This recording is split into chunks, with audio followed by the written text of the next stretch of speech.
This week in U.S. immigration news, we are going to cover Biden administration renews demand for Texas to allow Border Patrol to access a key park. Bill would require use of E-Verify to check workers' immigration status. More states offer health care coverage for certain immigrants, non-citizens.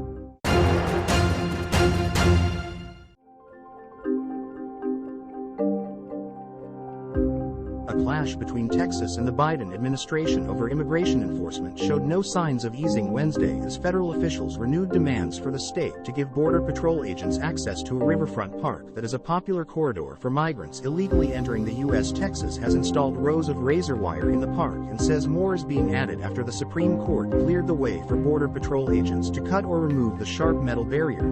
On Tuesday, the Department of Homeland Security sent the state a letter demanding access again to Shelby Park, which is next to the Rio Grande. Lieutenant Chris Olivares, a spokesman for the Texas Department of Public Safety, said Wednesday on the Glenn Beck program that the state was installing more of the wire barrier.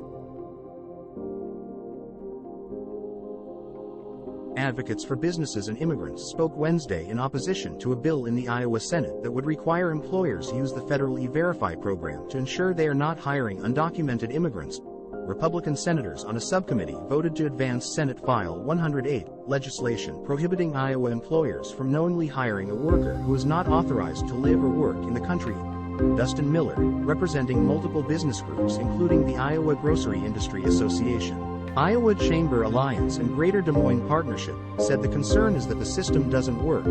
He said there are currently 70,000 false positives each year among employers that use the system, many of those being workers under age 18 because they're not yet in federal databases. A first offense would require businesses fire all undocumented employees, serve 3 years probation, filing quarterly reports on new hires, and must sign a sworn affidavit to not hire undocumented workers. If a business does not file the sworn affidavit, the state would have the ability to suspend their business license.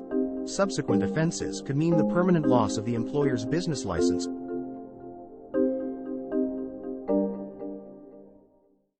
Colorado did not offer Medicaid coverage to residents living in the country without legal status such as Hainaut, or to immigrants in the mandatory 5-year waiting period after receiving their green cards. Without coverage, Hainaut couldn't get a proper checkup, he said, let alone a diagnosis or treatment for his stomach pain. That changed at the beginning of this month, when Hainaut received care through Colorado's On the Salad program, which provides health care coverage to low-income immigrants in the country without documentation.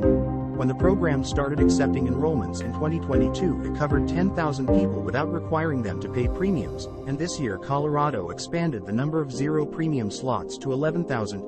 Colorado is one of a growing number of Democratic-dominated states that are extending health care coverage to a limited number of immigrants who otherwise wouldn't be eligible for public insurance because of their legal status.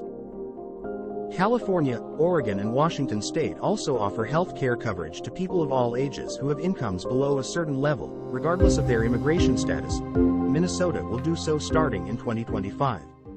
Friends, show us some love and smash the like button. It doesn't cost you anything. If you have an immigration problem or need a second opinion because you cannot get a hold of your own lawyer, schedule a meeting with our team. Share information with our CARES team and they will help you get scheduled with our legal team. Now here's a secret code to unlock the free 15 minutes.